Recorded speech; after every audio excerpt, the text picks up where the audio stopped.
Okay, so let's get started. We're going to be taking a look in this training module at understanding and calibrating our fuel charge cooling coefficient value within our LINQ G5 and G4X programming.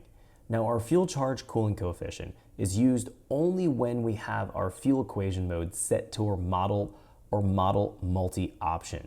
We can actually find our charge cooling coefficient if we go here under our fuel main and work our way down our list. We can find the value right here. So it's just a singular value that we have to calibrate and to set up here in our LINQ programming. It's fairly easy to do this, but we need to understand what this value actually represents. Now, the best way to describe this is to take a look at a picture and get a feel for how this cooling coefficient plays a role in our fueling calculations. So looking at our picture here, we're going to find this is a cutaway of an intake port for an engine. What we'll find here is that we have a couple things that we're accounting for here in the picture. We have our air temperature coming into the port. We have our air speed and the air mass coming into our port. There's pressure. We can see that's represented coming into the intake port. So this is an engine running. We have airflow coming into the port. Now we have a little kind of black rectangular shape. That's going to be our fuel injector. And we can see that spraying then, kind of in that yellow mist, that's going to be our fuel coming out of the injector. Now it's going to be atomized, so it's going to be a vapor as it starts to get into the intake track, intake port. And what we're going to find is, as we're spraying that fuel into the intake port, there's a certain amount of fuel film and a certain amount of cooling that takes place as that fuel is hitting our air charge as it's coming into the engine. So essentially, there's what's called a latent heat of vaporization, and different fuels will have different latent heat of vaporization properties.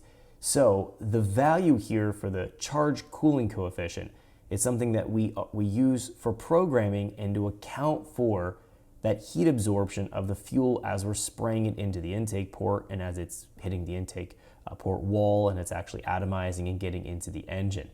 So the idea here is that this allows our fueling model to better represent the cooling characteristics, the cooling properties of the fuel that we're using, also where the injector placement is going to be at. So typically our injectors are going to be right at the intake port, right at the head flange pointing into the intake port, and there's going to be a certain distance between the injector and the valve that it has to go in and spray and the fuel has to travel.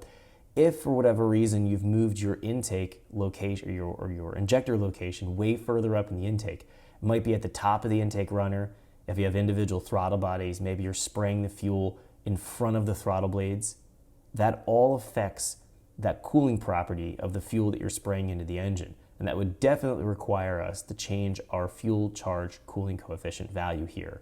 Now the value of 10.00, this represents a starting point for petrol fuel. And in fact, most times you don't even have to worry about changing this, but it's always good to understand what it represents and then doing a quick test to see if it's accurate or not. Because again, it does play a role in how accurately, when we're commanding a certain amount of lambda target, that we're actually hitting that lambda target. If we're finding there's deviations there, that a lot of times comes back to this charge cooling coefficient needing to be adjusted, especially if you're not running petrol fuel. If you're running ethanol or another type of fuel, methanol, you definitely want to take a look at this because it can change things a decent amount in representing that cooling property of the fuel as it's spraying into the port.